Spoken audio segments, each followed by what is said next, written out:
Koperasi Simpan Pinjam Jasa Pekalongan, sukses menggelar rapat anggota tahunan, Tahun Buku 2025. RAT yang digelar secara hybrid ini diikuti sekitar 400 anggota perwakilan yang hadir, serta anggota dari berbagai cabang bergabung secara online. Turut hadir Deputi Bidang Kelembagaan Koperasi dan Digitalisasi Kemenkop Hendra Saragih, Wali Kota Pekalongan Ahmad Afzan Arslan Junaid serta perwakilan Dinas Koperasi Jawa Tengah dan Daerah Istimewa Yogyakarta. Kospinjasa bisa seperti ini, tentu saya sangat apresiasi sekali atas loyalitas daripada anggota. Luar biasa. Terima kasih Bapak Ibu sekalian, tapi tidak cukup sampai di situ.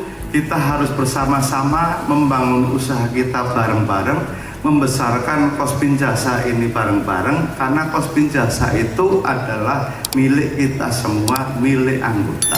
Bukan milik Andi Arslan, apalagi milik pengurus yang lain. Tidak, kita ini adalah milik anggota. Jadi kewajiban kita untuk membesarkan ini.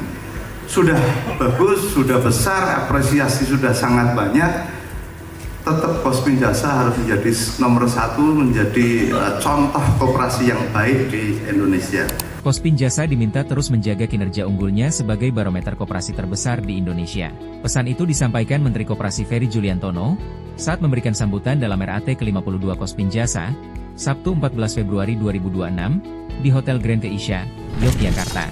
Sepanjang tahun 2025, di samping kerja-kerja rutin atau target rutin yang kita kerjakan, Kospinjasa juga ikut mensukseskan program strategis nasional dari pemerintahan Pak Presiden Prabowo Subianto, yaitu dengan bekerja sama dengan Asosiasi Pesantren Jawa Tengah dan juga dengan PIP dan Kemenko Pemberdayaan Masyarakat. Kospinjasa akan membiayai pembangunan 125 dapur MBG yang diperuntukkan untuk pesantren-pesantren di Jawa Tengah, dan itu nilainya cukup besar, kurang lebihnya 260 miliar. Di samping itu, insya Allah kami juga diminta oleh kementerian untuk bersama koperasi yang lain menjadi kakak asuh Koperasi Desa dan Kelurahan Merah Putih. Ini wujud daripada partisipasi Kospinjasa dan koperasi-koperasi untuk ikut mensukseskan program daripada pemerintah. Saya Ibu Esther dari Tegal. Saya mempercayakan Kospinjasa menjadi sahabat dan rekan bisnis buat usaha saya.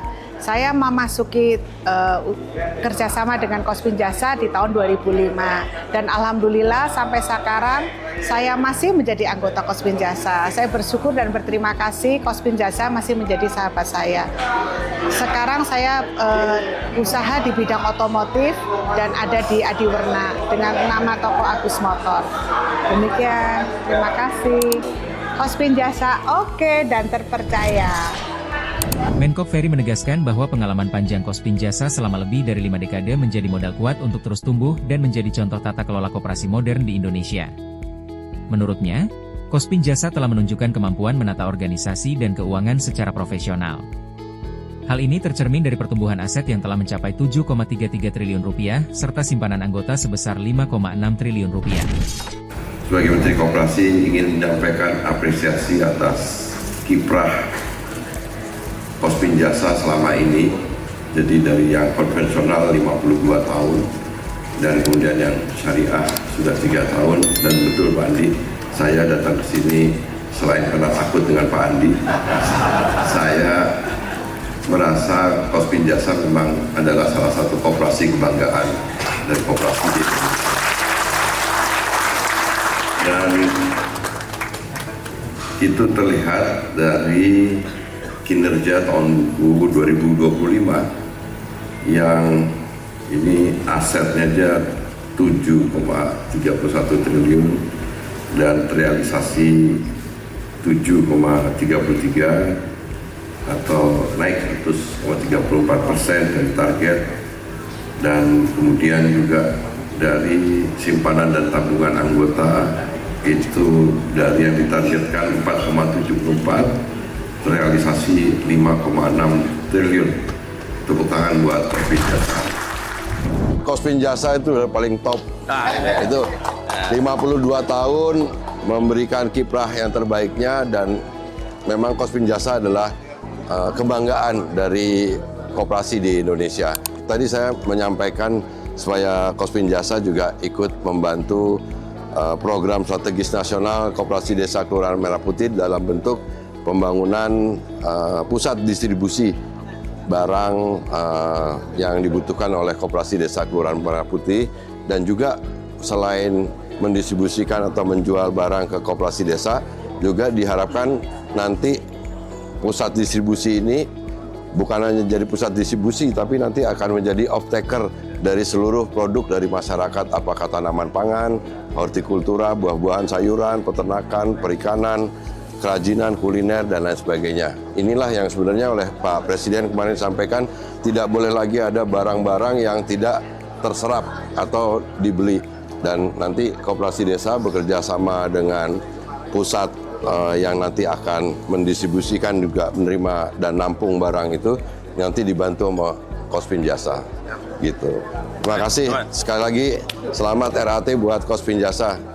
RAT tahun ini juga dirangkaikan dengan evaluasi perjalanan Kospin Jasa Syariah yang telah memasuki tahun operasional ketiga. Alhamdulillah, jadi saya bersyukur dengan adanya spin-off itu memekan effortnya memang tidak mudah, apalagi pada situasi ekonomi yang seperti inilah, lagi tidak baik-baik saja. Tetapi kami sangat optimis dengan perkembangan ekonomi syariah ini, bahwa ke depan mudah-mudahan ekonomi syariah sesuai dengan beberapa berita yang direncanakan oleh ekonom, bahwa pertumbuhannya mungkin akan mencapai hampir ke 10% di tahun 2026 menuju 27.